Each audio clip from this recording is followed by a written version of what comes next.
Hi, everyone. Welcome back to our conference, A Wellbeing Economy for Alberta, or in other words, an economy that puts all people and our planet at the center. Once again, I am Lindsay McLaren from the University of Calgary and the Parkland Institute. I'm joining you today from Treaty 7 and Métis Region 3 territory, and we're really delighted to have all of you here with us today. Welcome to our third session, which I think follows so nicely from the first two that we've held. So we opened the conference last night with a great session that centered our current economic system of neoliberal capitalism and the harms that it causes to people and the environments on which all species fundamentally depend. But we immediately shifted to the significant point that it is an economy, not the economy, which provides an invitation to come together and engage around something better, fairer, and more sustainable. This morning, we had a wonderful range of perspectives from the international to the local, which provided tangible examples of how we can democratize and finance, in the sense of a system of exchange, a just and green society, and how there is no way to do this other than by centering and indeed mandating, in the case of our dominant institutions, the public interest. That focus on tangible examples will continue with this next session, which I'm very excited about. To that end, I'm very pleased to introduce our moderator for our third session, Stan Houston. Stan is a medical doctor with qualifications in family medicine, tropical medicine, internal medicine, and infectious disease. Among many other things, Stan has worked in primary care in a northern Saskatchewan Indigenous community and in rural Lesotho, and he taught for years at the University of Zimbabwe. More locally, he's been active for many years in the development of harm reduction services and refugee health in Edmonton. Stan is also a former Parkland Institute board member. Thanks very much to everyone once again for joining us, and over to you, Stan, with thanks. I'm a recently mostly retired professor of medicine and in the School of Public Health, so I bring a health perspective to the impacts of the deficiencies in not having a well-being economy. Obviously, health is not only a very important outcome for individuals, but it's also a very useful objective indicator of how a well-being economy is doing.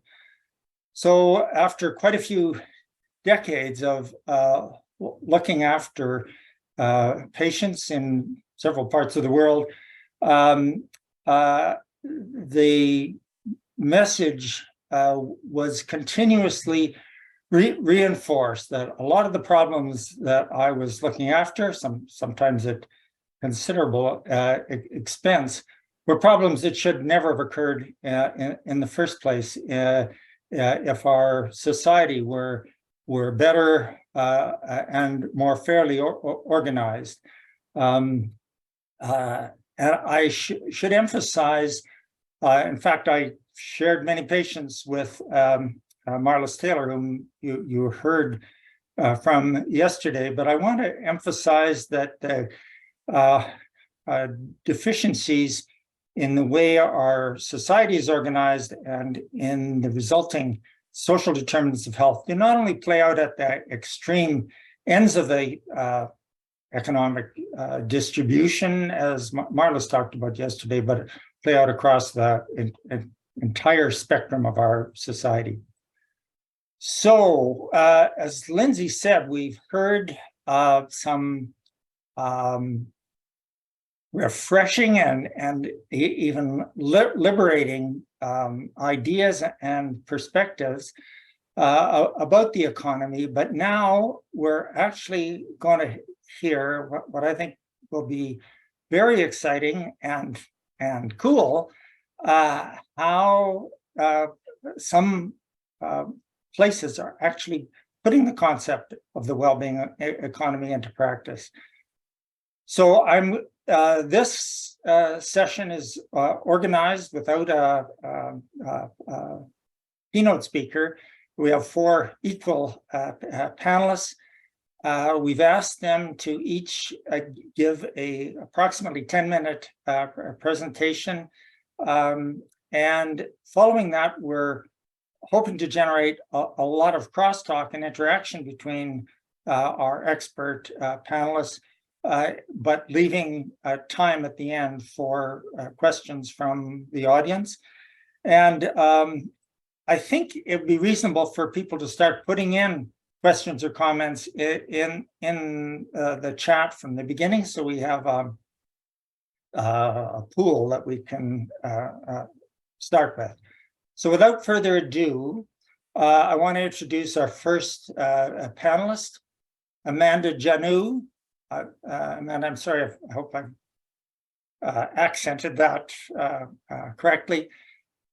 Amanda's economics and policy lead for the Wellbeing Economy Alliance, which has an acronym.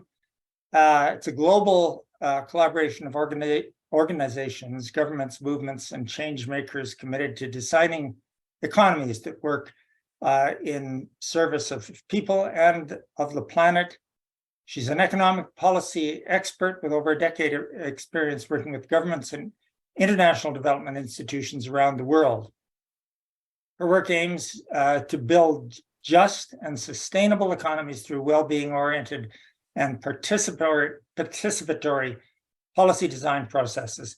Prior to joining WHEEL, the acronym, she worked for the UN and African Development Bank as an industrial policy and economic systems change expert, and as a Fulbright researcher, explored the relationship between international trade and cooperative enterprise resilience. She graduated from Cambridge with an MPhil in development studies, but she actually comes from the Green Mountain state of Vermont in the USA. So take it away, Amanda.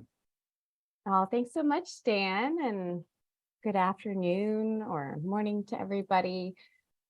So before I sort of talk about the Wellbeing Economy Alliance and our work, I think it's helpful to maybe share a little bit of context about my own journey to this really beautiful movement, because I think that'll help give you a sense of why the types of strategies or approaches or examples that I see as particularly illustrative of the wellbeing economy in action. And so, as Stan mentioned, I grew up in a very small rural town in Vermont. And so a town that's so small that we don't have a municipal government, rather we have a town meeting where every year in March, people come together and they discuss and vote on how much money is going to go to the schools or the roads or who's going to be in charge of collecting stray dogs that year. And so this was very much my introduction to politics and my introduction to economics. And so you can probably imagine my horror when I started studying economics and realized that there were a lot of people who viewed the economy as if it was governed by its own natural laws and not by us. And so this really began my now decades-long love-hate relationship with economics and the search for different economic paradigms and approaches, because I really feel that one of the greatest disservices to our modern era has been to present the economy as this very abstract force out there that is beyond our control, when the reality is that we are the economy. So the economy is just the way, like a word that we use to describe the way that we produce and provide for one another. And I think once we recognize that the way we produce and provide for one another is always going to be determined by our history, our geography, our policies, our culture, and so many other factors, then we realize there can't be a one-size-fits-all economic model, and equally there isn't a perfect alternative economic system waiting to be imposed upon us. But we must build the better economy and the better world we envision. And so this sort of belief is really what led me to work in economic policy and specifically industrial policy, because I wanted to challenge this neoliberal idea that governments and the people they represent take a hands-off approach to the economy, as industrial policy is all about intentionally changing the structure of an economy by strategically protecting and promoting certain economic activities relative to others. And I think the major contribution that I brought in any of these sort of economic strategy or policy discussions was to keep asking the question, why? Why do you want to increase GDP? Why do you want to increase investment? Why do you want to transform the economy? to really understand what they were trying to achieve through their economic policy. And these questions are so rarely asked in economic policy or strategy discussions, but they were really important to understand the real development goals and the priorities of the countries. And so when I was working for the UN, they varied. And so in Ukraine, it was peace. In Myanmar, it was rural urban inequality reduction. In Mozambique, it was resilience. And clarity on these goals was really important, because only then can you figure out which kind of economic activities or behaviors you want to support and why. Because if Myanmar wants to build a more equitable economy, then they shouldn't follow the conventional approach of attracting huge multinational corporations who know how to concentrate wealth better than anyone, and would be better served to support cooperatives and rural informal enterprises who can ensure more broad-based and inclusive wealth, income, and power distribution. Or similarly, if Mozambique wants to build more resilience, then they shouldn't follow the get rich quick sort of approach of just focusing on raw material exports, and would be better served to focus their energy on building a more diverse, locally embedded and green and regenerative economy that will be more resilient to trade and climate shocks. And so this experience for me was really important in recognizing the centrality of why the goals we set matter, because they become the framework for evaluating our economy's success. And the issue right now is that we are always starting with economic goals. And so we're always evaluating the economy by its capacity to support itself. And so these considerations are what brought me to the Wellbeing Economy Alliance, or We All, as we like to call it, because here was this incredible collaboration of thinkers and organizations, of activists, of governments, of change makers from around the world who are really committed to centering and starting with a different vision of progress, and really thinking about how do we design and transform our economies accordingly. And so we all emerged out of a vision of many mothers, we would say, who came from a lot of different, under many different banners. So whether that's post-growth, degrowth, regenerative economy, solidarity economy, and donut economics, and many more, but recognize that they shared this realization that we have to stop treating people and planet like they're here to serve the economy, and start treating the economy like it's here to serve us. And so we all emerged as a vision of having an umbrella, an alliance that could help to amplify the work that's happening in the space, to connect and support collaboration from a wide range of different actors that are interested in supporting this transformation, with the aim of building a movement, right? And so our current system has been designed very much top down. And so therefore it's very good at splintering and siloing us accordingly. And that the alternative is to build a bottom-up movement through the collaboration of millions of hearts and minds to really push for this. And we try to support it through new narratives. So moving beyond just critique of the current economic system to really illustrating a hopeful, positive alternative towards which we can all orient and work, and to ground that new narrative in accessible knowledge. So to make all of the different amazing initiatives that often are hidden in communities or in white papers or in academic journals, to illustrate that this different system is not only possible, but already underway. And so for us, all of this, and especially, in recent years, have seen the Wellbeing Economy movement just, accelerate at an extent I don't think we could have ever anticipated. And this is because people are calling for change. And so across the G20 countries, 74% of people believe that the economy should be working in a way that supports the health and well-being of people and planet, rather than just profits and wealth. And so this is a clear demand for shifting our orientation points and our understandings of progress. And so we're seeing from the local to the global, a lot of governments beginning to heed this call, with the Wellbeing Economy governments, for example, being a wonderful illustration in this regard, with Iceland, New Zealand, Wales, Scotland, Finland, and now most recently Canada, joining this partnership and all developing alternative indicators of progress that evaluate success not by the level of GDP, but by the level of social and ecological well-being. And I'm particularly excited by Canada's new wellbeing framework, because they've begun, one of the headline indicators, as I'm sure many of you are aware, is a sense of meaning and purpose. And I like that is huge because if anybody's ever read David Graeber's book, Bullshit Jobs, you'll know that in countries like mine in the United States, the majority of people feel like they have a job that need not or should not exist, right? A job that they think is contributing nothing to the world or is actively making it worse off. And so when we only consider employment figures, right, we become rendered blind to this reality, or the fact that we've built an economic system where there's almost a perfect inverse relationship between how much you earn and how much you're contributing to the society or to the environment. And there's nothing inevitable about this system, but it's really a result of a particular logic and of holding economic growth as our North Star, which has led us to encourage and reward the large corporations, investors, and entrepreneurs who are the most efficient at generating profit and wealth. But once you focus on a North Star of well-being, we're forced to ask which economic activities and behaviors are most efficient at generating happiness and connection and fairness and dignity in a safe and revived environmental world. And so COVID was, I think, a really important example in this respect, is because it didn't take policymakers very long to identify which workers or sectors were most essential for society. And, you know, it wasn't the hedge fund managers, right? It was really nurses and farmers, civil servants, plumbers, and many other workers who are not really valued within our current economic system, and was illustrative of how intuitive we understand who's really essential, at least to maintaining current well-being. And once we think about a longer time horizon, it opens up the possibilities of really understanding which types of businesses are regenerative and are and what type of activities and work is supporting care and connection and giving back to the earth as much as we're taking. So since joining WeAll, it's been an interesting shift to work more with high-income countries. And so I do a lot of work supporting them around more participatory processes for doing this visioning of understanding what matters for well-being, developing these new indicators of progress.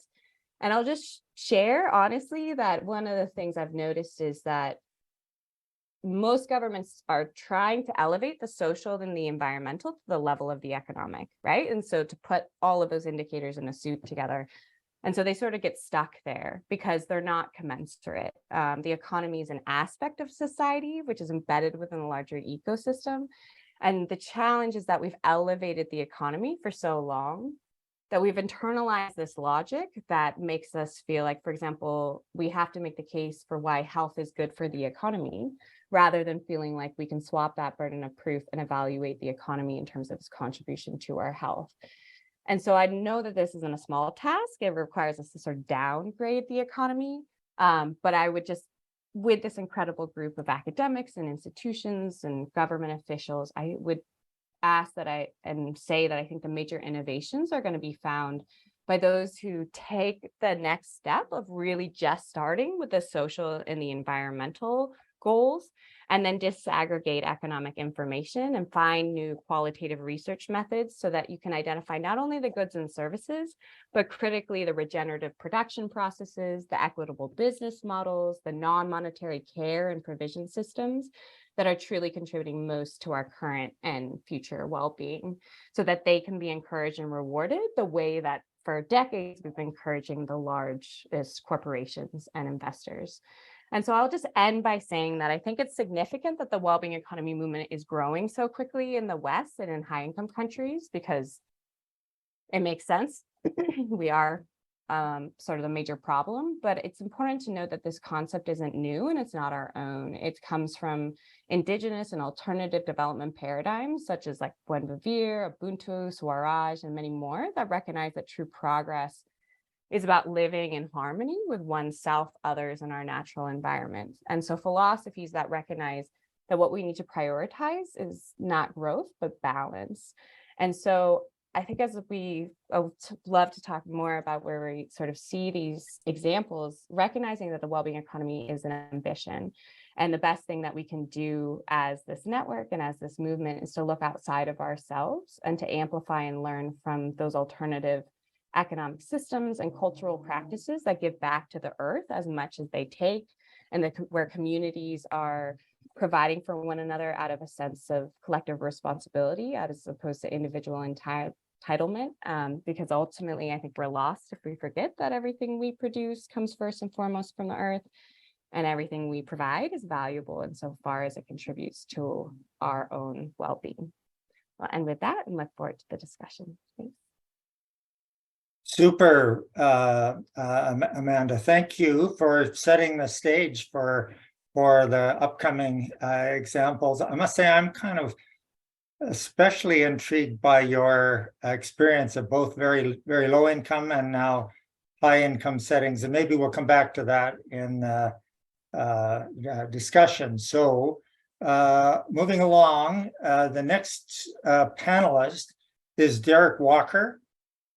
So he was previously CEO of a weird acronym, the UK's largest cooperative development agency, where he worked to support people in communities to create jobs and strengthen communities, and changed the organization's focus to development that meets the needs of current generations without compromising the needs of future generations.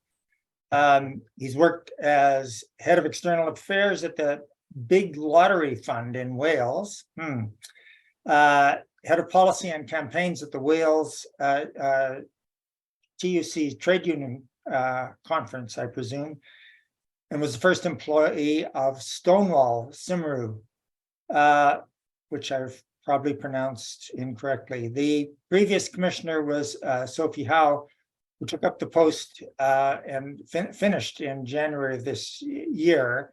And she had led a high-profile interventions around transport, planning, education, reform, and climate change, challenging the government and others to demonstrate how they're taking account of future generations. So he's been described by Big Issue magazine as one of UK's leading change makers. And I'll go on securing fundamental changes to land use policy, major transport schemes, and government policy on housing, and ensuring that decisions taken today are fit for the future. So Sophie's predecessor had also represented Wales at the UN,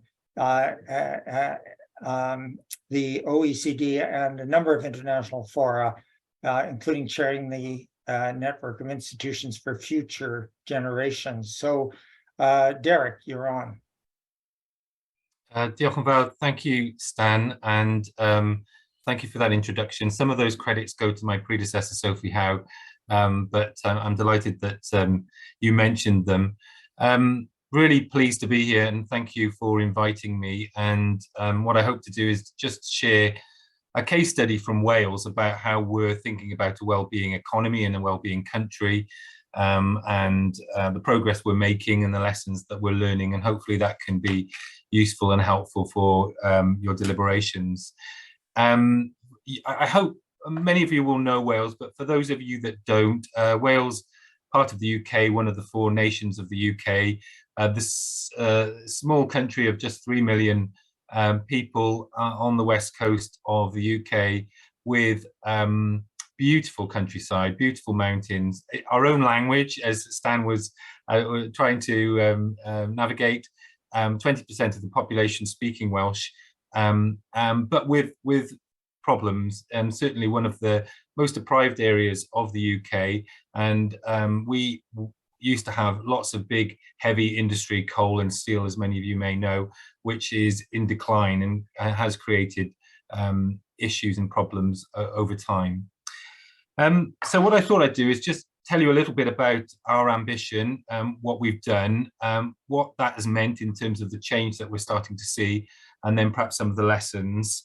But Amanda asked a good question: why are we doing this, and why did we do this? And it's a really good question. And I think one of the reasons why Wales was able to do the approach that I'm about to outline was because of different politics in Wales, but also because we recognised that the approach to the economy was not working for Wales and for Wales's people. So the approach that was taken across the UK for economic development, economic policy, suited parts of the country, particularly the capital and the southeast, but wasn't suiting parts of the UK, such as Wales, and we needed a different approach. There was also a much stronger and longer commitment to sustainable development than in some other parts of the UK. So what did we do? So back in 2015, prior to that, there'd been a big collaborative exercise, and we put in place legislation that we're really proud of, called the Wellbeing of Future Generations Act 2015. And this puts sustainable development and the sustainable development principle right at the heart of decision-making within the Welsh public sector. So what that looks like in practice is having 7 wellbeing goals, 5 ways of working, which are effectively what we do in terms of delivering on the sustainable development principle. And we now have 50 national indicators which tell us whether we're making progress. And these apply to the public sector primarily, so local authorities, health boards, Natural Resources Wales, and other public institutions in Wales. But pleasingly, and we're seeing significant take-up from the private sector and the third sector, which is my background, who recognise this is a Welsh way of working, of delivering, and voluntarily coming on board with this approach. The Act is interesting in itself in how things are described. So the wellbeing goals are interesting. They don't, the wellbeing goal I will read out insofar as it talks about the economy is called A Prosperous Wales, and it doesn't talk about GDP, and it has no mention of growth. So it talks about an innovative, productive, and low carbon society which recognises the limits of the global environment and therefore uses resources efficiently and proportionately, including acting on climate change, and which develops a skilled and well-educated population in an economy which generates wealth and provides employment opportunities, allowing people to take advantage of the wealth generated through securing fair work. So this is one of the goals, which is there to guide public bodies in their decision making.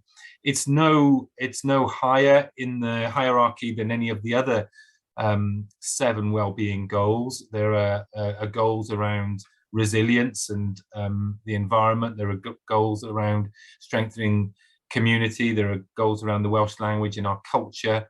There is a goal around being a globally responsible Wales, but it's very deliberately put in a way that all of these goals must be considered on an equal basis, and one doesn't take precedent over the other, and they should all be considered in conjunction rather than separately.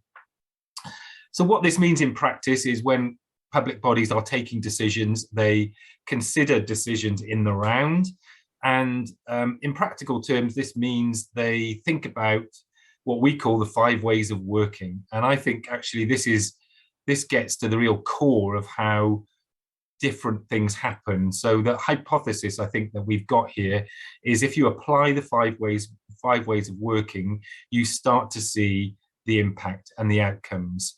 So the 5 ways of working are about thinking about prevention, thinking about the long term, thinking about, and we're not talking 3 years, we're talking 50 years or beyond. We're thinking about involvement, so involving those people in the decision making that are most affected by those decisions. Thinking about collaboration, so public bodies not working in isolation, but working with other public bodies that can enable them to go further and go faster together. And thinking about integration, so that gets back to the wellbeing goals, not thinking about one issue in isolation, but thinking more broadly and integrating the wellbeing goals when they're taking decisions. And my job as the Future Generations Commissioner is to hold the public sector to account, so to advise, to assess progress, but also to call things out when we're not seeing the progress that should be made. And I think we're the only or one of the only statutory Future Generations commissioners or similar roles anywhere in the world. But there has been lots of interest in the role, which we're very proud to see. But all of this, is great, of course, but doesn't matter if it's not making an impact and not making a difference. So let me just start to tell you about the types of things where we're seeing a bit of change. And I would summarize this as talking about green shoots. So we are seeing some real green shoots of change, things that are happening that wouldn't be otherwise happening if we didn't have this legislation, but we still have some way to go to see this approach being embedded right across the Welsh public sector and beyond. I think perhaps the most difference we've seen is in terms of transport policy. So we are now seeing quite a different transport policy in Wales that we wouldn't be seeing if it wasn't for the Act. So, for example, there was a big decision around a major motorway in Wales back a few years ago, which would have saddled future generations with billions of pounds worth of debt if it had gone ahead. It would have been built across important environmental wetlands in Wales, and would have just exacerbated the problem of encouraging more car travel and creating more damaging impact on the environment.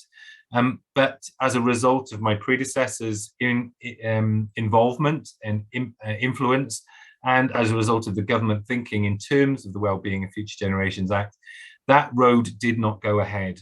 And as a result, a big turnaround is taking place. So we're now seeing, whereas 2/3 of the transport budget, I think, was being spent on roads, now it's about 1/3 of the transport budget being spent on roads. A big increase too in the amount of money being spent on active travel, so bicycles and walking, which we weren't otherwise spending on. So we're yet to see, we're seeing a change. We're going through a big transition. We're seeing some big investment in public transport, but we need to get to a position where actually that's making a real difference in terms of the lives of the people of Wales, so that they're able to be mobile and travel around Wales, and the problems of congestion and the difficulty of travelling around certain parts of Wales are resolved through better public transport and other means of transport, and the ability to work remotely and so forth. So we're going through that process, and in due course, I'm sure we will see the positive outcomes for the people of Wales. I haven't got time to go into other detail, but we are now seeing much longer term healthcare strategies than we did before. We're seeing a big change to education policy, a new curriculum in Wales, which is putting the environment and eco-literacy and equality, diversity and inclusion right at the heart of the curriculum in a way that it hadn't been done previously. And we're also piloting a universal basic income for care leavers, whereby care leavers receive around about, I think it's an equivalent to around about 2,200 Canadian dollars after tax. So when they're leaving care at the age of 18, they're not just left to fend for themselves, but they're supported with a universal basic income. Well, it's not universal because it's just for care leavers, but a basic income for this group of people to support them with their lives and the progress in their life. So lots of interesting, I think, progress, but certainly a long way to go for us in terms of the impact that we want to see for the whole of the population of Wales. Perhaps I'll end on some lessons as we see them. Legislation, of course, is not enough. Just because we've got legislation doesn't mean we're going to make an impact. This is about cultural change as much as anything. And we've got a huge way to go, I think, in terms of thinking about this being how public bodies operate in everyday decision making, and really think about the Wellbeing of Future Generations Act, a well-being approach to how we go forward in everyday decisions. We need to have a greater focus on outcomes. So I mentioned, a lot of this is about process. We have 50 national indicators, but I think, in my time in this role, we want to put much bigger focus on those indicators to understand what difference is being made, to see the impact for people, and then make changes if we're not seeing the impact that we want to see. And we need to do even more to involve the wider society in this agenda. So there's been a lot of focus on the public sector, a lot of interest in the third sector and the private sector, but this needs to be an all Wales approach. And one of my tasks will be that movement for change and bringing the whole of society on this journey, and not just having the focus on the public sector. We have a very healthy Wellbeing Alliance Cymru in Wales, which is very active and been very influential in supporting this agenda. And I've participated in their work long before getting this job, and been pleased to do so since I've been appointed. So we're delighted about this legislation. We're very happy to share about the work that we're doing. It's really helping put Wales in the map, actually. So when our politicians go to other parts of the world, they tell me it's one of the first questions they get asked about, which is hugely pleasing for us and makes us very proud. And we're pleased to see the UN looking at a Future Generations Ambassador and declaration too. So looking, we look to the UN and basing our legislation on the UN Sustainable Development Goals, but also sharing what we're doing to see what we can share internationally too. But we've got a long way to go, and we're really very keen to learn from good practice right around the world. But hopefully that gives you some sort of insight into what we've done. But looking forward to the discussion later on. Diolch yn fawr, thank you. Wow, the degree to which you've infiltrated, if that's the word, into government could only make us jealous here in Alberta. And I was also struck by the 50-year future planning timeline that you referenced. So thank you very much. Okay, moving on. The next speaker is from closer to home, Ben Geselbracht. Once again, I hope my pronunciation isn't too far off. Ben is a Nanaimo city councillor, so most of you will know, on Vancouver Island, and regional district director. He's currently the second vice president of the Association of Vancouver Island Coastal Communities. He's working with colleagues to apply the donut economics framework to the city of Nanaimo's programs and planning to guide developing a thriving city that respects the health of the whole planet and the well-being of all people. He has worked hard in getting the Nanaimo region to adopt an ambitious target of diverting 90% of waste from landfill by 2030 to support creating a circular economy of the future. And he's been stewarding the implementation of the plan to develop this as chair of the Nanaimo Regional Solid Waste Committee. Ben believes strongly that we need to address head-on the challenge of climate change, and that in order to do this successfully, issues of social inequity must also be addressed. So Ben, you have the floor. Good morning and afternoon, everyone. Before I get going, how's my microphone coming in? Okay, excellent. Yeah, my name is Ben Geselbracht. I'm from the city of Nanaimo, a councillor there, and coming in here from the traditional territories of the Nanaimo First Nation. So Nanaimo, we're about 100,000 population. We've got a budget of about $200 million, about $4.8 billion of infrastructure. We're known internationally for the Nanaimo bar, which many of you have tried that dessert, but we're also working on being known for taking leadership in helping to build a well-being economy. So we're, probably discussed a lot at this conference, the challenges that we're facing globally and locally, and the need to build an economy that operates within the limits of the planet and that meets people's needs.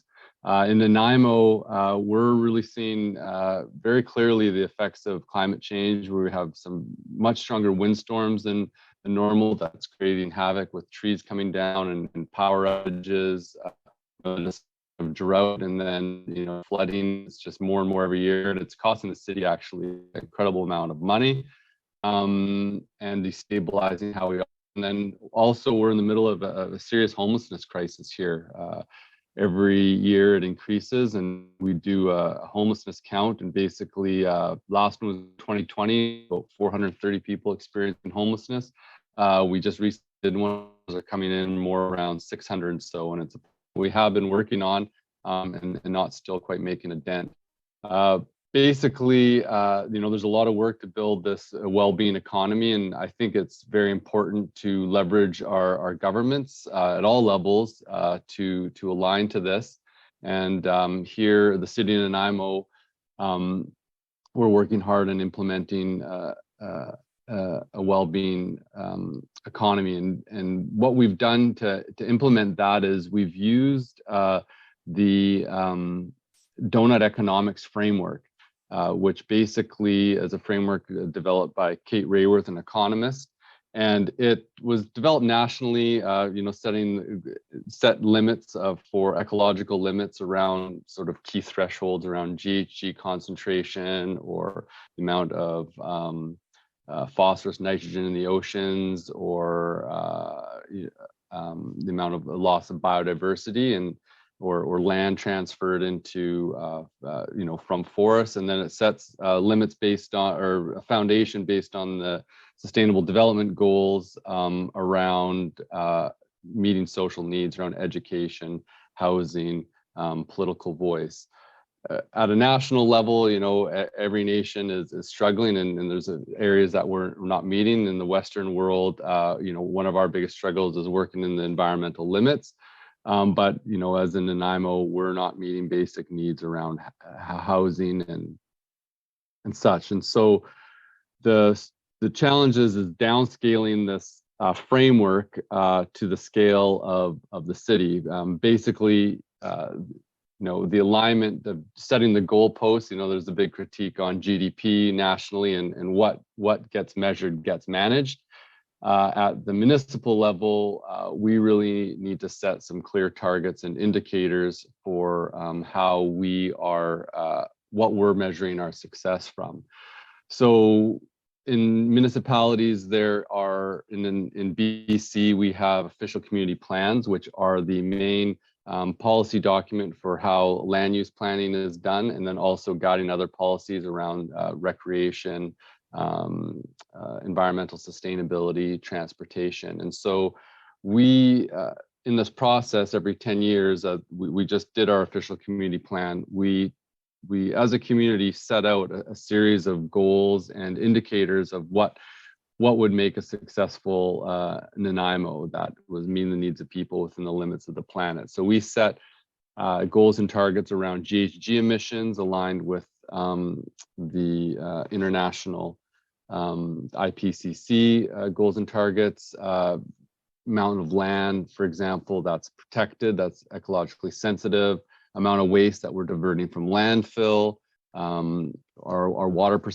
consumption per capita to represent the ecological limits. And then for social needs, we set a series of goals and targets around housing, targets around, basically eliminating chronic homelessness, the income spent on housing, goals and targets around vacancy rate, the walkability of communities, how close are amenities. We've got goals around our working age population, make sure that we've got a solid product, and also around the different transportation by mode, shifting from cars to more active transportation and public transportation. So in the design of all these goals and metrics, we're now in the process of how do we utilize this in our annual business planning and budgeting process.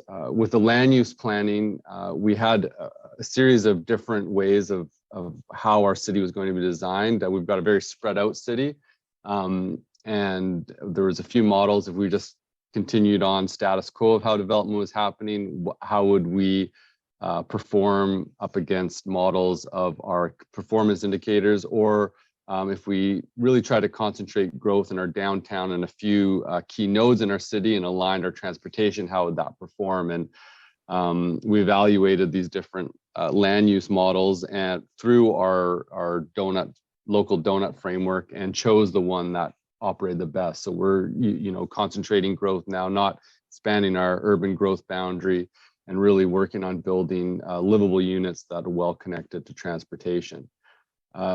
In terms of our business cycle with our donut economic model, or our local well-being index, we also now have a set of action plans that basically relate to how we're going to move forward these indicators towards our goals. And those action plans are then linked into the annual business cycle. And we're trying to work towards more of an outcome-based budgeting model. And I've given direction to staff, and our CRO was like, well, that's going to take a lot of work reorganizing everything. But our staff are now working on that so that we can have something for this budgeting cycle and continually to improve.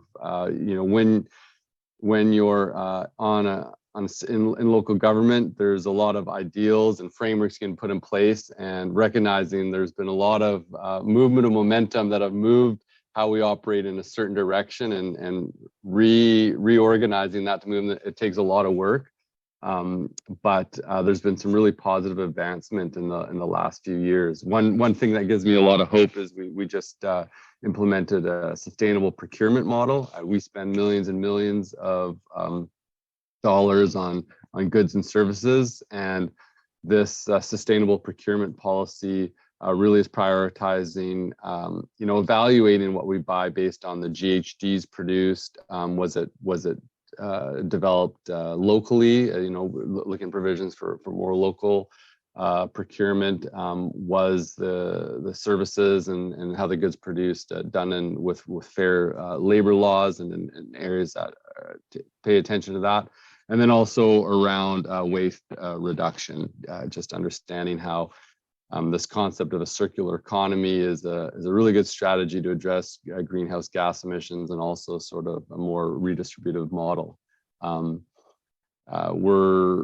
We're making strides in terms of building out our transportation system, and large investments in public transportation, which not only has effects on GHG reduction, but also is a more equitable way of transportation.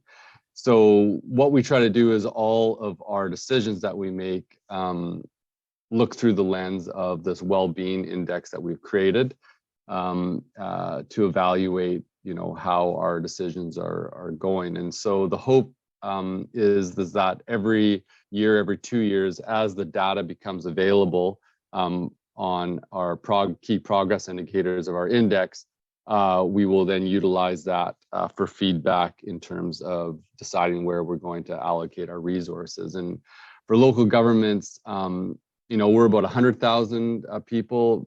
The data and the management of the index and making sure you have updated data is a process. There's some provincially available data that we have, some data we're going to have to generate ourselves, and some that's collected and through other means.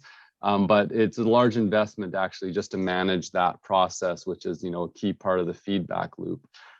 So it is a work in progress too, and our staff have been working hard on it, and also recognize there are some challenges with that. Finally, I think that a big role, especially for local government, can play in what we're seeing is that, for example, with issues that we have around homelessness, we as a municipality can supply, for example, land. We can, incentivize developers in a certain way. We can also run our own housing programs and support the nonprofit affordable housing providers. But there's a certain limit of what we can afford through taxation, a property tax. And so with our well-being index, we wanted to make sure that it was broad enough to capture, the critical aspects of what makes a healthy community. And in the areas where we max out on what we can as a city do, we're also investing in our ability to advocate so that we become a very loud spokesperson when, our local economy and communities moving in a direction away from our index goals and targets. Will become increasingly loud and meeting with the provincial and federal government to let them know what's happening and where the gaps are from what we're seeing at the ground level. And I think, from a systemic perspective, it's a huge role that municipalities can play in terms of providing that feedback and also educating our local community on where these gaps do exist. And so that we have a very educated populace in terms of where the problems are and what we need to be looking for when we're making those provincial and federal election decisions. So I'll leave it there and look forward to a question. So thanks everybody for the time.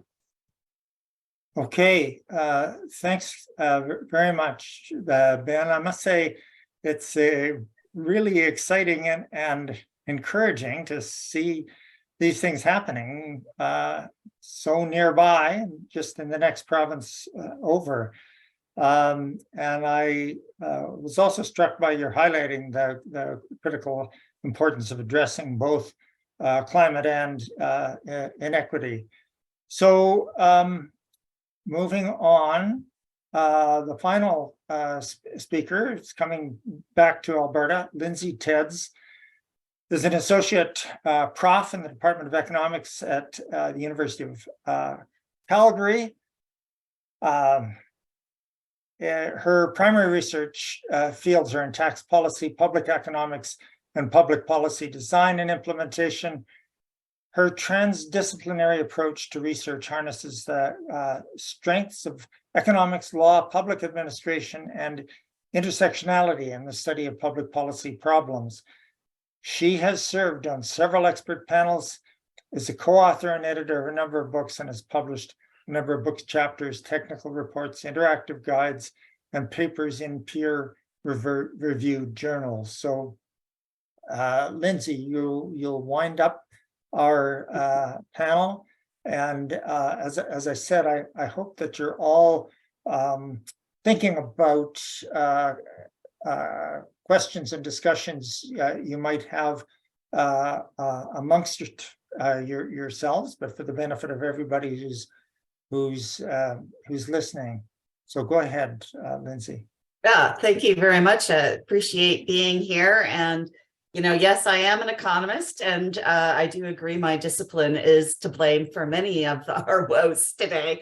But what I wanted to do here is sort of take a step back a little bit and think about how we got to this point of where we've elevated GDP above all other measures, and then think about how we need to move forward, because there's still a lot of work to do. I agree there's some benefits to the quality of life indicators that we have in this dashboard approach, but I mean, there's still a lot of work that we have to do. So when an economist gets asked to talk about well-being, I'm a bit of a nerd and I have to teach macroeconomics in the fall. And so the first thing that comes to mind is, of course, Jeremy Bentham. We go back to 1781, where there was this huge movement in philosophy to think about what is well-being, how do we measure it, and how do we think about moving society forward? Yes, even in 1781. So he came up with this idea of utility. And that is still like the quintessential idea to economists of what happiness is. It's utility. And his movement was, he was really trying to move society away from religious-based rules that drove our decision-making and what we were going to be doing and why, to something that some consider, I'm not going to be in that category, but something that people see as more rational and scientific and measurable, right? But his idea of utility was about pain and pleasure. And he had this idea of you put a little utilimeter on your hat, on your head, you can measure pain and pleasure. And that's how we can start thinking about the decisions that are going to make us happy. Well, his utilimeter didn't quite take off. His idea of utility did, and it's a foundation principle in economics, and it drives a lot of our microeconomic models, but it also drives macroeconomics as well. But what ended up happening is that idea of utility was kind of co-opted by Samuelson in the 1930s. This was when economics was moving away from being philosophy and political economy into being a discipline in of its own. And this was the mathematical evolution of economics, right? And so he took this idea of utility, put it into a mathematical model, and then we had to think about measuring what these little inputs into utility are, keeping in mind that what utility was, what went in it, how do we maximize it, was based off of the dominant voices in economics at the time, which were white men, let's be honest. Right, so that his utility mathematical model came at the same time that Kuznets was working on the national account model. So the US and the UK were moving forward on national accounts in the 1930s and 1940s. And these two things came together for it to, for somebody, in my discipline, to say, the way that we measure utility and well-being is through the system of national accounts, because how we spend our money is what decides what gives us happiness and utility, right? So this is how we end up with GDP being sort of this measure of quote unquote the economy, is because it was elevating these sorts of perceptions and preferences in terms of how we think about structuring our lives. And so as you can appreciate, I mean, I don't have to talk to any of you here, a poorly GDP or GNP measures. It's based off of this confluence of events that happened within the discipline at the time. And it's become a little too centralized, for sure. GDP was never meant as a measure for utility or happiness. It just happened to come about at the same time that we were searching for a measure, a quantitative measure of utility. And so happily, though, starting in around the 1980s, if not a little bit before that, there's been a lot of economists dismantling this bias and lack of generalizability of these kinds of measures. And as you can appreciate, feminist economists were kind of at the forefront of it. And a lot of that has to do with the fact that GDP, of course, wasn't measuring what a lot of women were doing with their time because they didn't have money. And that was the care economy, which people have mentioned quite a bit here. But there's also other perspectives that have to come into this, right? We've got stratification economics down in the United States. We've got indigenous economics rising. We got more and more people in economics working in social justice. And so there is much more that your father's economics is no longer the modern day economics. And anybody who was taught under sort of, these old sort of theories of economics, my discipline has done you a disservice, and I apologize for that. But there are a bunch of us who are actually moving quite a bit forward on this. But here's the question: if it's not GDP, if we're not going to have a measure, somebody said here, what you measure is what's prioritized. What are we going to look at instead? For what purpose? What precise problem are we trying to solve? And whose voices get to have input into this process of thinking about how do we measure happiness? Now, there's been a number of times mentioned here what the economy is. The economy is nothing more than the interactions of people in the market. And so people are flawed. People have biases. People are discriminatory. People have hate.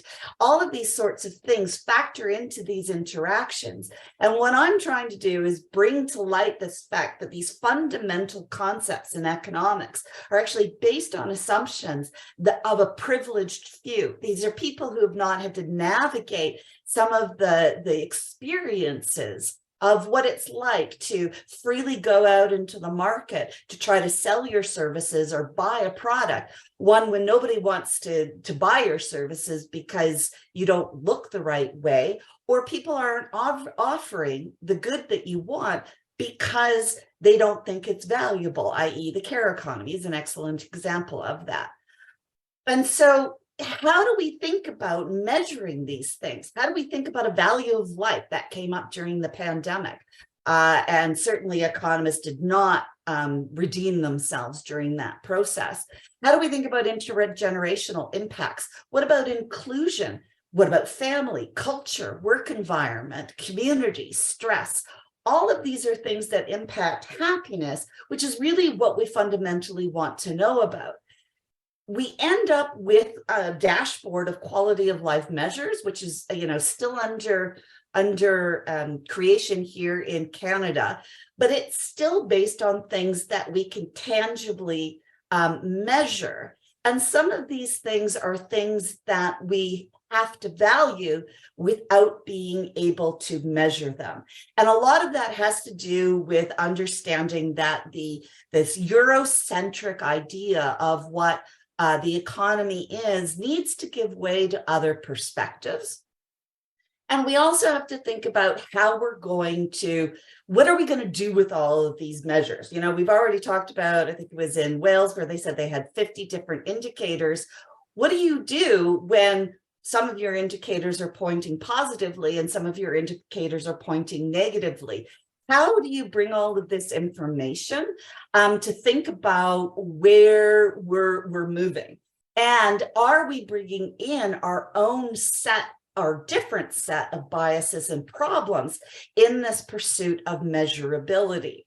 And so this is some of the work that me and my team are working on, is trying to figure out how do we bring in the interaction of institutions, of society, and individual intersecting identities in a pursuit of public policy that leads to happiness for all.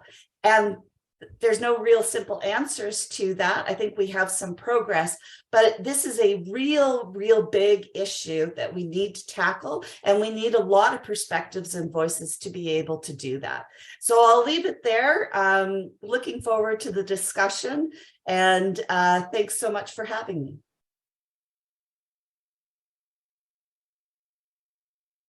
Lindsay, thank you very much. I have always kind of wondered where the system came from and where GDP came from. So I guess it's good to know.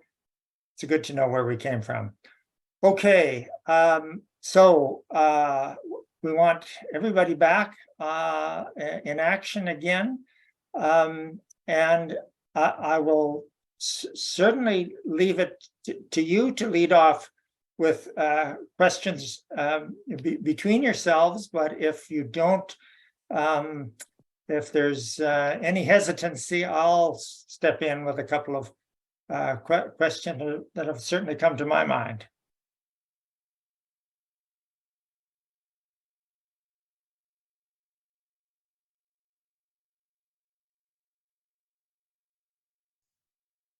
Okay, well, here goes then.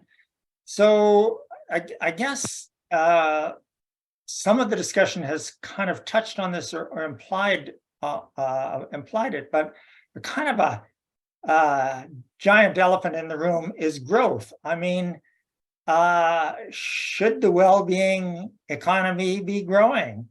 Or, of course, from my biomedical perspective, something that just keeps growing is a cancer. How do we? What is the approach to growth? And of course, this would be very politically contentious if anyone were to say anything against growth. And of course, I'm sure you're going to say something about the quality being the key characteristic of growth. But so let me open that question. As the sort of academic in the room, I can sort of, and again, I get to teach macroeconomics for the first time in the fall. So I've been thinking a lot of these things lately. And, you know, growth is one of those really hard ones. It's not that it's hard, it's just that it gets at this aspect of values, right? And so the advantage of economic growth, the disadvantage is we measure growth using GDP, right?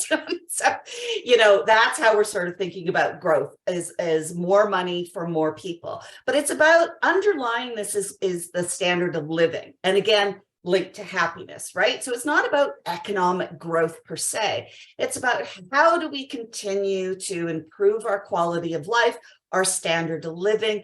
How do I make sure, I'm a mom, how do I make sure that my 10-year-old is going to have a quality of life at least as good as the one that he grew up into? And I think that's every parent's sort of idea is we want everybody to do better than us. And the tricky part is that that growth and our typical models of economic growth only care about the pie, the size of the pie, and not how that pie is allocated. And actually, the allocation of the pie matters. You'll have economists who say, oh, all we care about is efficiency. Efficiency is the size of the pie. We'll worry about equality afterwards. We'll redistribute the pie. I don't like that approach because it fundamentally challenges this idea of our economies being inclusive.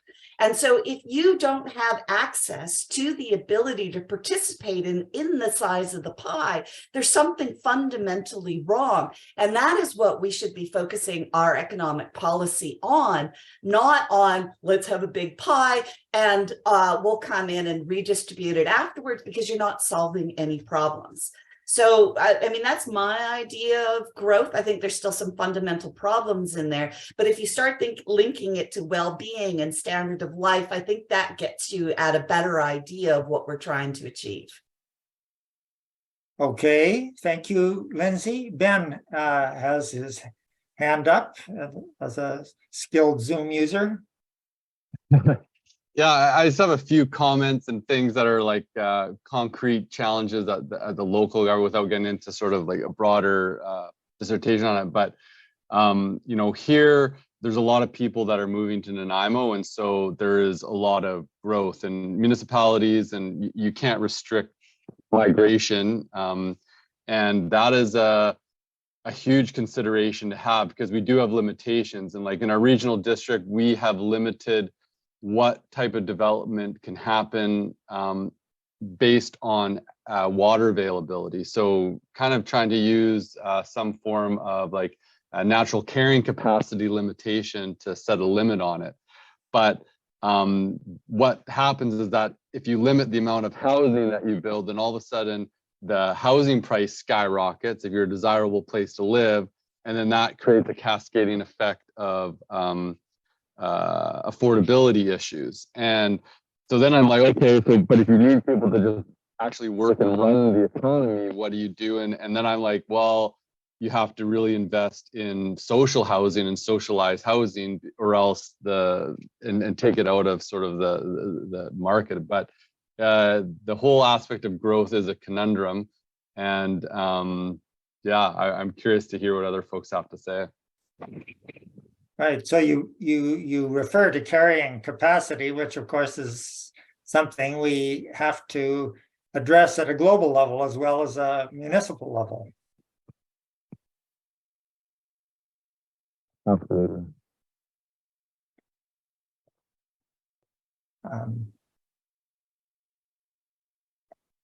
Derek, yeah, sorry, Derek, go ahead. I didn't see your hand.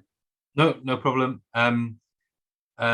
Yeah, I think, you know, the concept that we heard talked about a lot in this country for the last decades is trickle-down economics. So, you know, the pie gets bigger and it will trickle down to those that need it. And we know that just hasn't worked and doesn't work. And you know, we've seen massive and growing inequalities in wealth in the UK, and I suspect in many other parts of the world as well. we, in our indicators, I'm really interested in the conversation around indicators, and I've got a question perhaps for Lindsay and Amanda on that. But we do have a measure around GVA. I think it's quite difficult economically or politically for governments not to have a growth indicator potentially, and we've got one.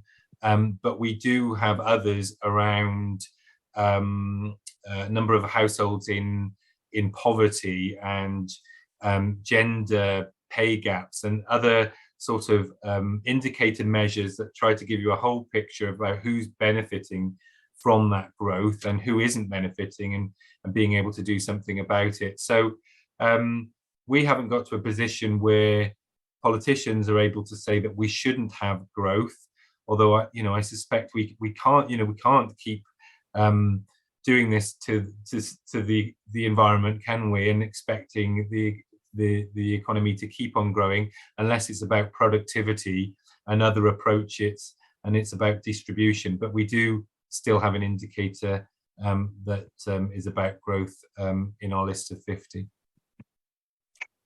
Okay, thank you. Amanda, you are next. Yeah, so I mean, towards the first question, I think it's important, like to when we're talking about growth, right? Like we're generally talking about it as it's currently framed by the metric of GDP. So we're just talking about if there's an increase in the monetary value of goods and services being produced over a period of time, right? So that's a very specific growth of a certain aspect of life that we're only focusing on. And so for us, I think it's the question, growth of what and why. Yeah, that's the question that isn't asked. And so on one hand, you have like, okay, let's just grow as much wealth as possible, and you believe it'll come through trickle-down economics. But I would say a lot of governments are stuck in the social welfare sort of growth imperative, where they're like, well, we have to grow the economy so we can take some of that wealth to fix the damages that were done to people and planet in the process, right? And so the idea of a well-being economy requires us to move upstream and really think about how do we get the economy itself to do more of the heavy lifting in terms of the methods by which we are producing these systems of provision and exchange, already ensuring that it's not creating these really negative social and environmental outcomes from the get-go, right? So we're not just in this sort of inefficient cycle. And so by starting with social and environmental indicators and goals as our North Star, then it helps you to consider what types of economic activities or behaviors you want to expand and why, right? Because I would say in the US, for example, the thing that people want more of is time. Yeah, that's what they want more of. They don't really want more stuff, but that's what we're getting offered from our economy as a like pseudo satisfier of the thing that it like is being yearned for most. And I would love to come back to Derek's point, because I do like Wales is one of my favorite examples because they took that next step. Like so many people get stuck at indicators, and I think very much to Lindsay's point, because it's like, oh, we have all of these different dimensions and how do we make sense out of this? And I think what Wales did is they took that next step and say it's not just about the North Star, but actually the logic and the process of governance and decision making that has to be embedded with the ways in which we interpret and look at those.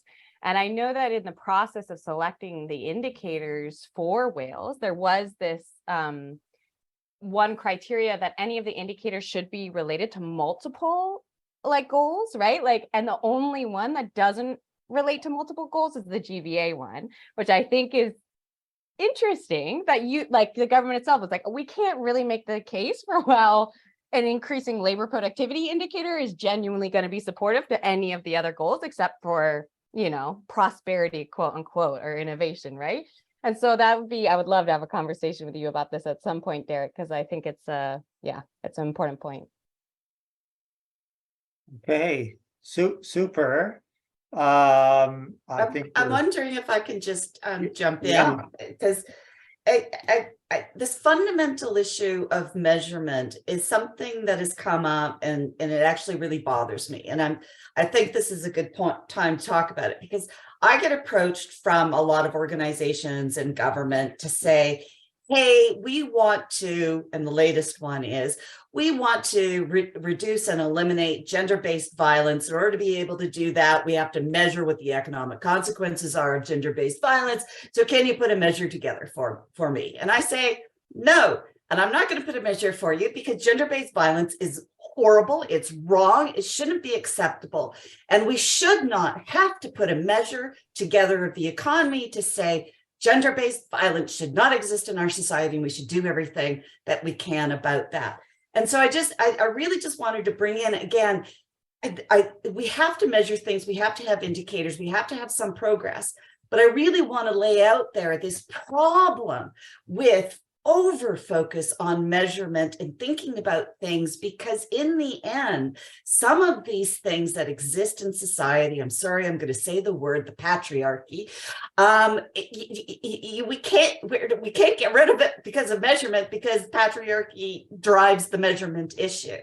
And so, you know, again, I really want to make sure that we move beyond this measurement aspect and start thinking about what is the society we want to live in, and what does it say about society that we're only willing to take action on gender-based violence if it has an economic consequence. I got to tell you that really kind of bothers me. And I think, you know, everybody here is sort of getting at that issue. I just wanted to be a little more overt about it, because I get asked to do these things, and, you know, I've just stopped. I care, don't get me wrong. That is not the right approach to some of the things that we want to address about the problems with our economy, which is not necessarily this fundamental institution as envisioned by economists, but it's the interaction of people within this system that causes these problems. Okay, that's fantastic to highlight the fact that things are have value independent of some financial measurement. Amanda, I think you're up next. Well, I realize I just spoke, but I just love everything that Lindsay was saying. And I want to first of all really echo that. I think that this is why the process by which we develop these goals, right, that then become measurable by indicators is really important, because I think part of this is not just articulating, but internalizing new visions of progress. And when you ask people what they love about where they live, like 9 times out of 10, they're going to talk about the people or the nature. Yeah, like that's what people really value. But then that's a starting point to really think about, okay, so then why aren't those the things that we're prioritizing most in our decision making? And over a process of this dialogue, you start to realize and internalize, and I think challenge some of this logic that Lindsay is talking about that I see all of the time, where especially if you're not embedded in the economic discipline, you feel like the only way to make the case for why health matters is to say because it's good for the economy, right? Or the only reason why we should care about the environment is because of the economic costs of climate change, right? As opposed to be like, we're all going to die. So clearly there's like a higher importance here of these considerations, and think about how the economy itself needs to be transformed in that, right?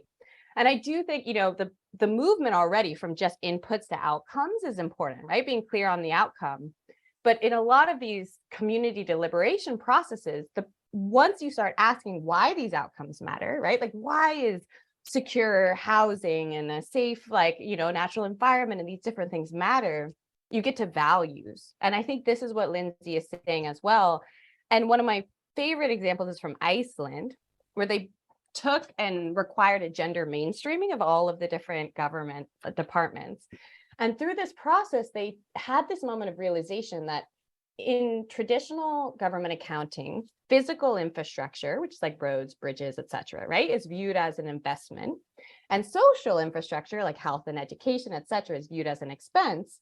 And they realized that was gendered because men have traditionally worked in physical and women have worked in social. So they redefined what infrastructure is and what an investment is, so that they were able to actually legitimize much more costly, quote unquote, kinds of investments in the community on the basis of this new realization. And similarly, there's a community in Costa Rica that provided citizenship to all of the pollinators in their community as a way in which to illustrate that any of the natural sort of like wetlands and areas was actually infrastructure, right? Like it was infrastructure for the pollinators. And so they're like, our own imaginations, I think, often get confined by existing definitions. And the more we bring values and outside of the box thinking, it shows how it can influence different different policy approaches.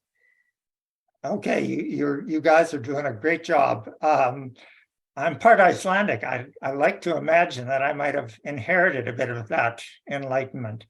Ben, you had your hand up. I just wanted to say, as a politician, local politics, it's just the strength of the growth narrative and sort of the framework of decision making around money and the things that Lindsay spoke to. It is extremely strong, and I know the discussion about our well-being framework about being anti-growth was something that was really brought up, as a counter argument of going this direction. And I like what Amanda was saying about. I think it is important to lead with narratives. I like with donut economics, ask a question about growth and good values, being growth agnostic. There's growth agnostic, but there's a lot of opportunity. There's a lot of opportunity to do things, and I think that brings in the purpose. We do have to work to transform, to a more circular economy. We do have to work to enjoy, being outside in nature and protecting it.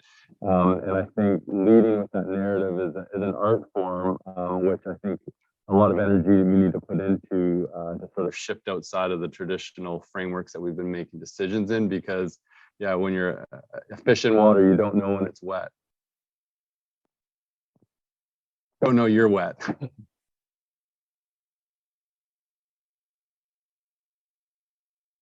Okay, no hands are up. So, Amanda, you referred to this idea of giving citizenship to pollinators. I mean, there's also some cultures, Ecuador and Peru, have given status to the land or to rivers and so forth.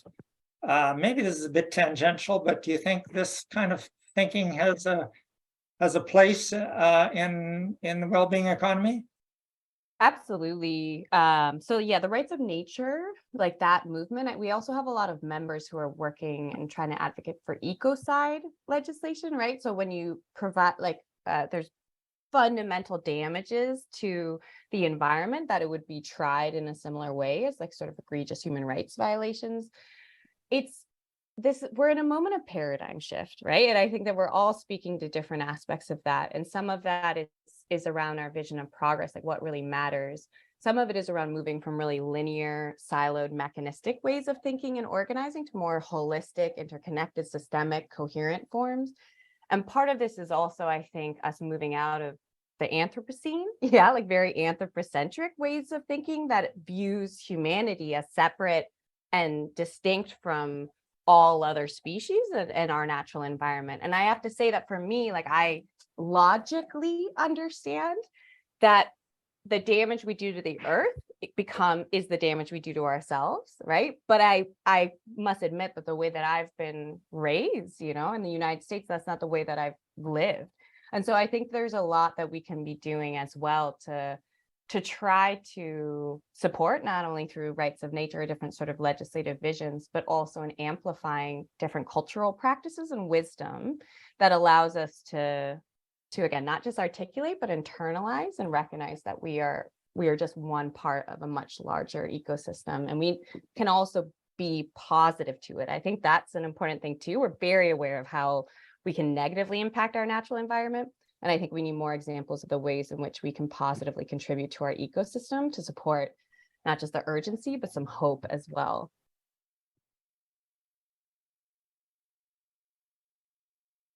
Just picking up on a thread there of thinking about different ways of thinking and valuing things. I think one of the areas, I'm in Alberta. I'm not a born and raised Albertan.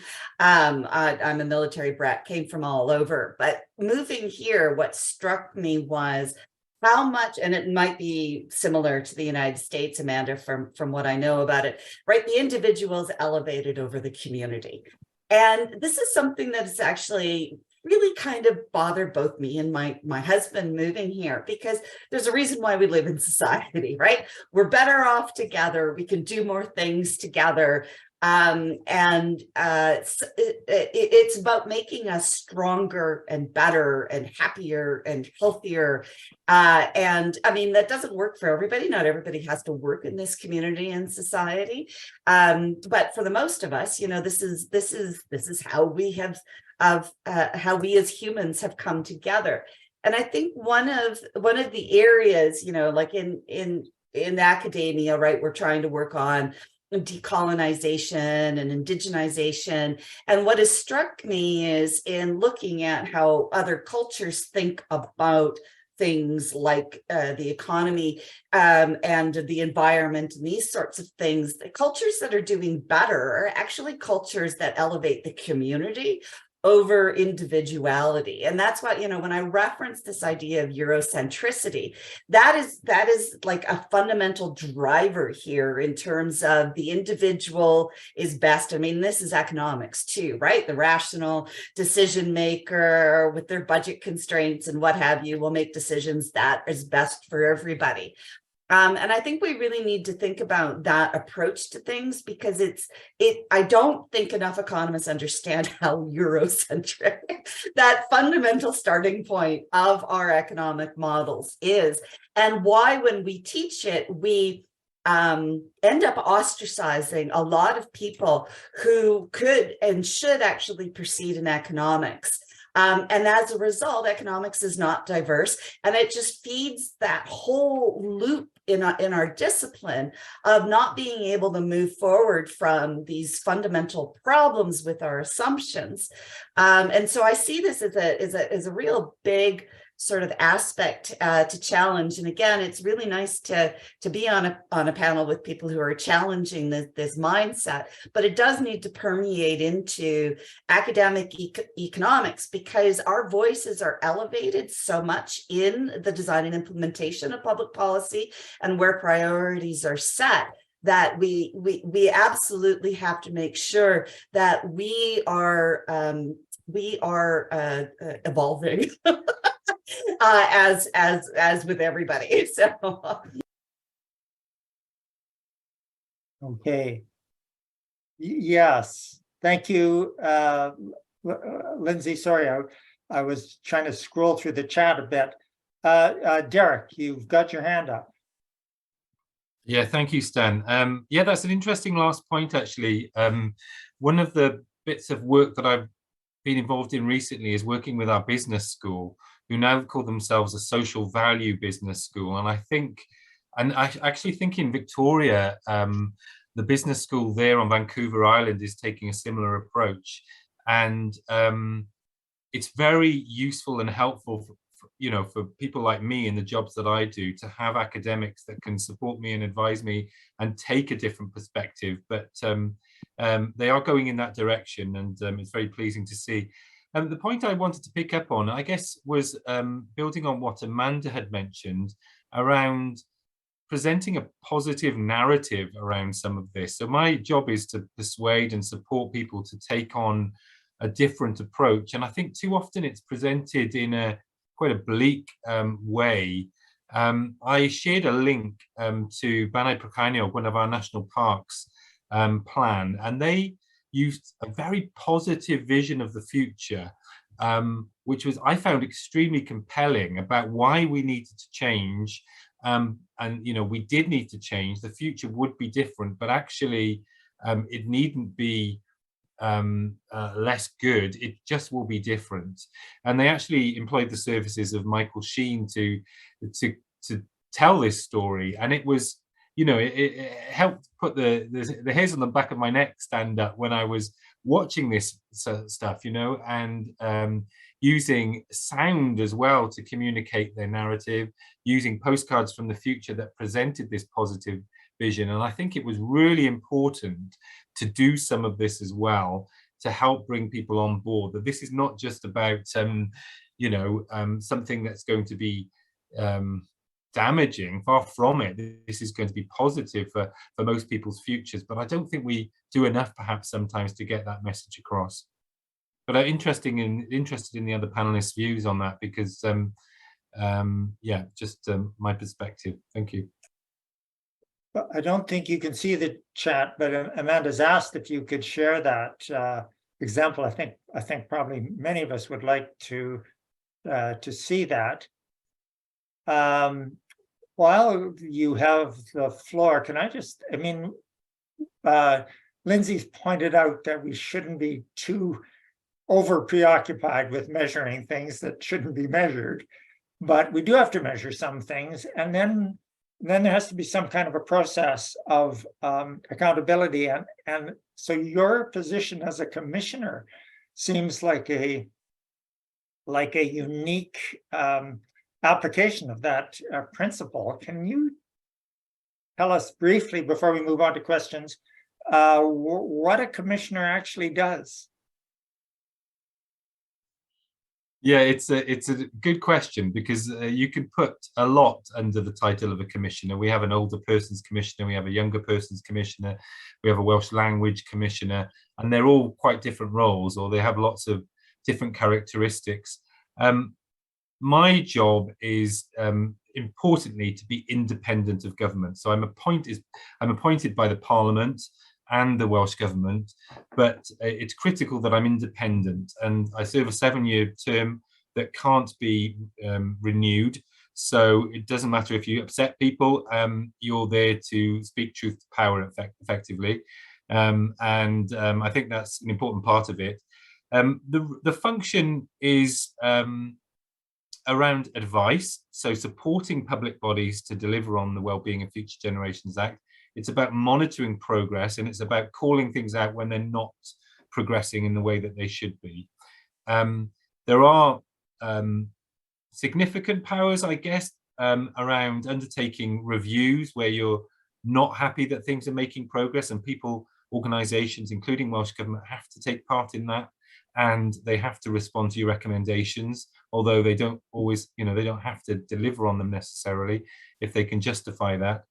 But actually, one of the things that I found coming from the charity third sector, co-op sector, is that there's quite a lot of soft power in this role, in terms of bringing a spotlight to issues where others are not bringing a spotlight to them, or convening and facilitating, bringing people together. So, interestingly, I joke, in my old role, if I'd written to 22 council leaders for a meeting, 3 of them were written back and 1 would have agreed to meet. But in this job, 22 of them write back and they all want to meet. So, you've got to use that effectively for good, I think, to bring attention to things. So just to give you an example of that, one of the areas which I'm likely to focus on is the area of food systems and food policy. So this is, obviously hugely multifaceted, from what we grow and the pollution caused by agriculture, to what we eat, what businesses we give grants to, and so forth. But it's clear that, different parts of government and the public sector and the private sector are doing things for what they think is the right reasons, but actually it's not joined up and it's working against each other. So, for example, potentially giving grants to poultry units that have terrible, it could have potentially, or are having terrible impacts on our rivers, and producing, cheap food, but might not be, used for fast food line production and so forth. So joining some of that up and shining a spotlight on those sorts of things that, for sometimes it's difficult for politicians to do that, but I can play that role. So, I intend to, and Sophie did to good effect. So it's a really interesting role and a privilege to do it, and that's how it works in our context. Okay. We are supposed to, Ben, I do want to leave the last word to the panelists, and then we'll try and get to a couple of questions. Go ahead, Ben. Absolutely. No, I just, the comments that Derek made about a commissioner at a national level really makes me think about our Wellbeing Index. And I think we're looking at monitoring committees at the local level made up of the public to provide that oversight, looking at sort of how we're moving forward on the different metrics and reporting back. And I'm going to take some of those ideas and what could look like at a local level. And I think important systems to have to make sure everything's functioning. So thank you for that. That was really enlightening. Right, yeah, I'm being reminded to wrap up, but I was thinking about that. Any last words before I go up to look at the chat? Yeah. Okay. Well,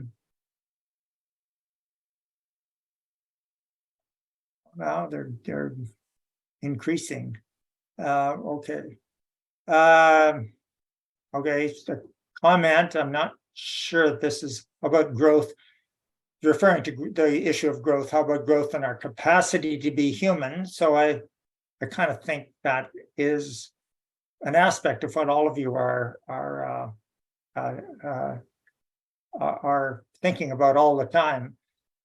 A wonderful book that addresses your question, which I would strongly recommend, is Less is More: How Degrowth Will Save the World by Jason Hickel.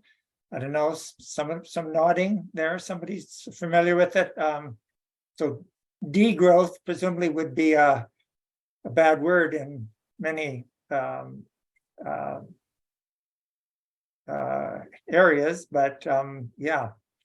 I'm curious as to what some strategies are to pursue the whole of society approach to bringing the general public on board with this new way of measuring what matters. How can we help ease into this cultural / systemic change? Yeah, I guess that is a giant question. Anyone want to add to what we've already mentioned on this area? I'll launch a little bit here because I didn't get a chance to measure it in my comments. You know, we do have the federal government here in Canada that is leading in terms of implementing what they call gender-based analysis plus, which is trying to incorporate intersectionality into discourse. I think one of the real barriers that is a little more modern one, but it's all based off of the same thing, right? Is that there's, you know, this fundamental aspect of everybody thinks the economy is based off of merit, and it's not, and it's really hard to overcome that one in some cases. But the other thing you have to overcome these days is this, everybody throwing around this word woke, as though working towards social justice is some sort of terrible thing.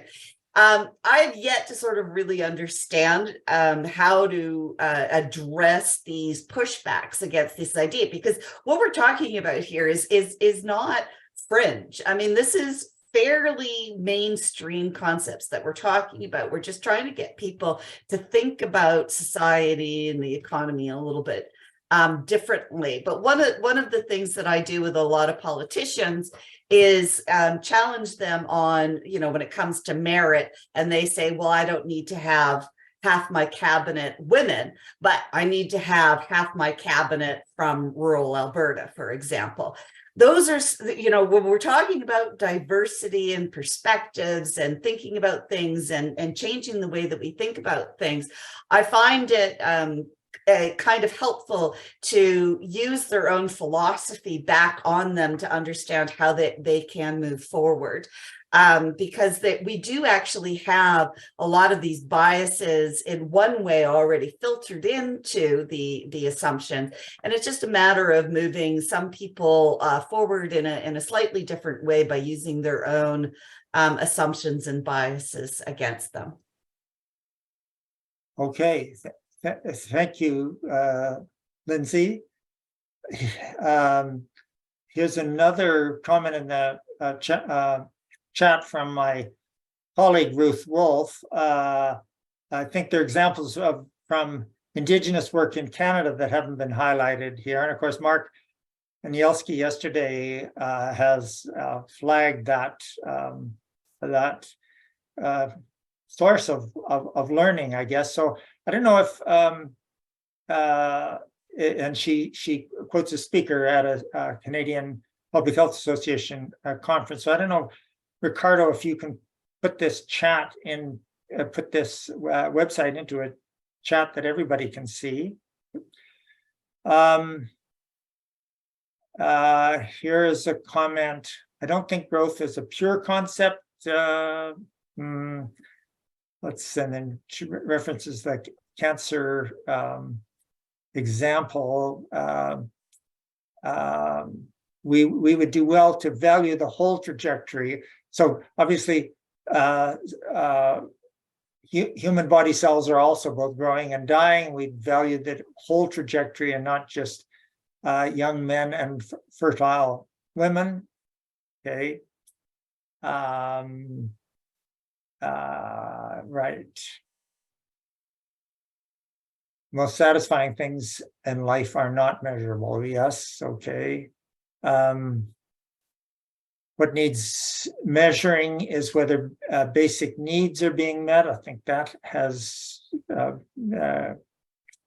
been referenced multiple times. And COVID highlighted how important community connections are. So these are often mostly not questions, but kind of reinforcing comments. So, okay, well, here's a little more of a big picture strategic question. Is it time to aim for a strategic destination versus an incremental approach to fixing things and fighting for little wins? I don't know. Does anyone want to take that on? It's the question again. Oh, sorry. Now I have to go back.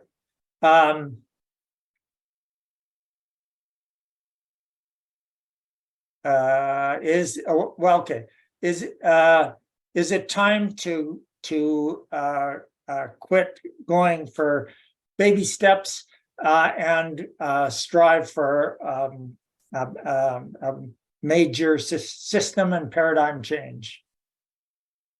I've rephrased poorly. So I can start out on that one, just because, you know, I work in and I advise governments and I do all of these things. And one of the things that I notice in governments is they first start off talking about how they want like to completely change the system. And then when you come forward with all of these big changes, too much, it's too much.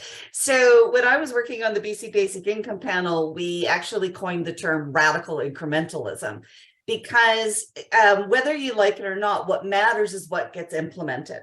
And you're not going to bring everybody along the way. And so it requires, you know, second best solutions, third best solutions.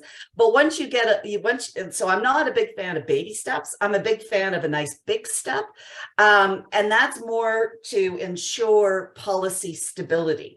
If you try to completely blow up the system, it's not going to be sustainable when the next party, i.e. the Conservatives, get in, right? So it's really about understanding, how do we get to a point where we can have change with policy stability, and then when we make that big step forward, we can then be ready for the next big step. And I understand that that can be unsatisfying, but I think progress is better than no progress at all. Okay, that is a very sensible, practical answer, I guess. Amanda, I think, gets the last word because her hand was up and time is running out.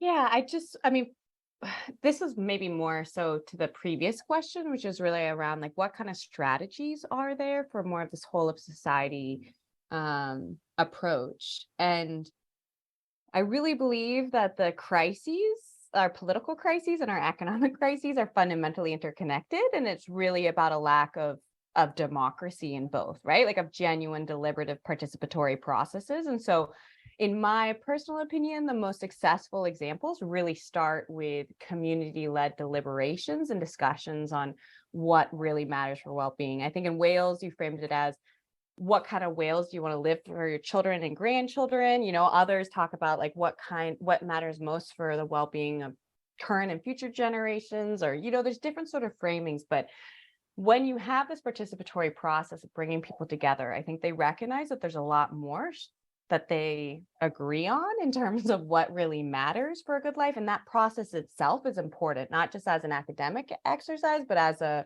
coming to a shared ownership of this new vision.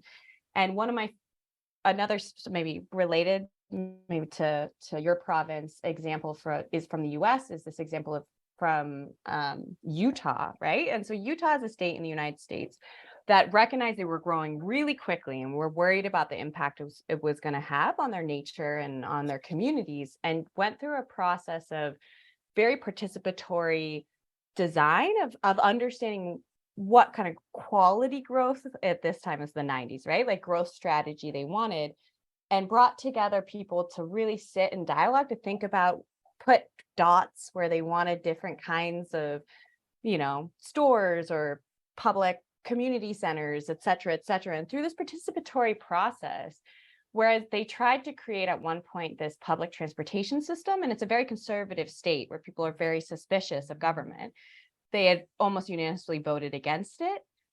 After this process, it passed, right? Because people really saw why like public transportation was in line with the things that they were valuing. And so I do really believe in this. If you want to see more examples, I'm going to share in the chat. We created this Wellbeing Economy Policy Design Guide, and it's really centered in examples of the participatory sort of people-led processes. And if you can't talk to everyone, which I think is the best, citizens' assemblies are always also a good option too. Okay.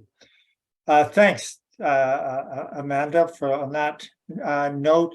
Thanks all of you for the very exciting and encouraging things that you're doing and thinking about, and for your energetic participation in this discussion. I'm sorry for the people that were left hanging in the chat.